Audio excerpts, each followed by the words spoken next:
Good morning, সুপ্রভাত সবাইকে। বন্ধুরা, তোমরা সকাল সকাল সবাই উঠে পড়েছ।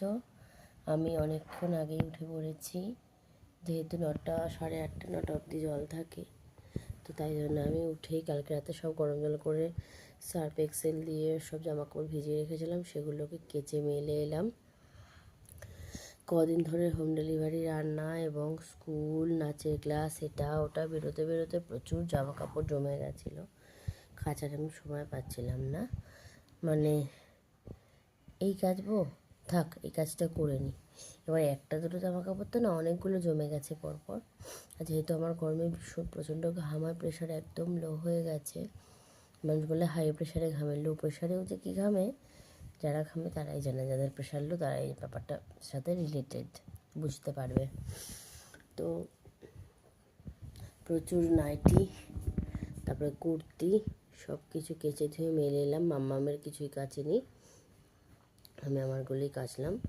ওইগুলো মোটামুটি একটু শুকিয়ে, ছাদ যেহেতু ইউজ করা যায় না, তো বাড়ির সামনে ফাঁকা জায়গাটা, একটু ফাঁকা জায়গা আছে, ওখানে অনেকটা তার বানানো আছে।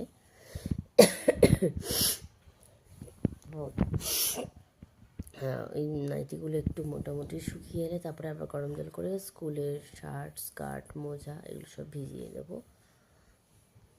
তো চলো এখন মা মেয়ে দুজনে বিছনাটা তুলে নিই।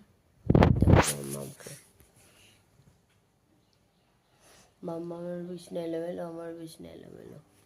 তো চলো তুলে নিই, বিছনা টিছনা তুলে তারপর আবার কী করবো।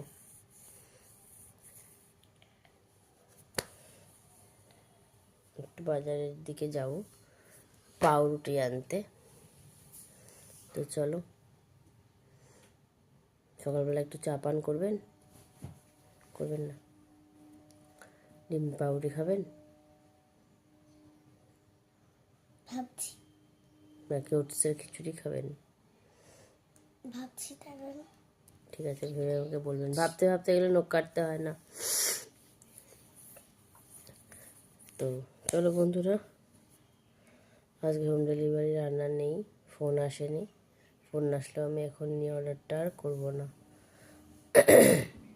একটু রেস্টের প্রয়োজন, যেহেতু বাজার করা নিজেরই একার হাতে, নিজের হাতে বাজার করা, সবজি কাটা, রান্না করা, বাসন মাজা, সেগুলোকে আবার জায়গায় রাখা, একসাথে এতগুলো কাজ সম্ভব না।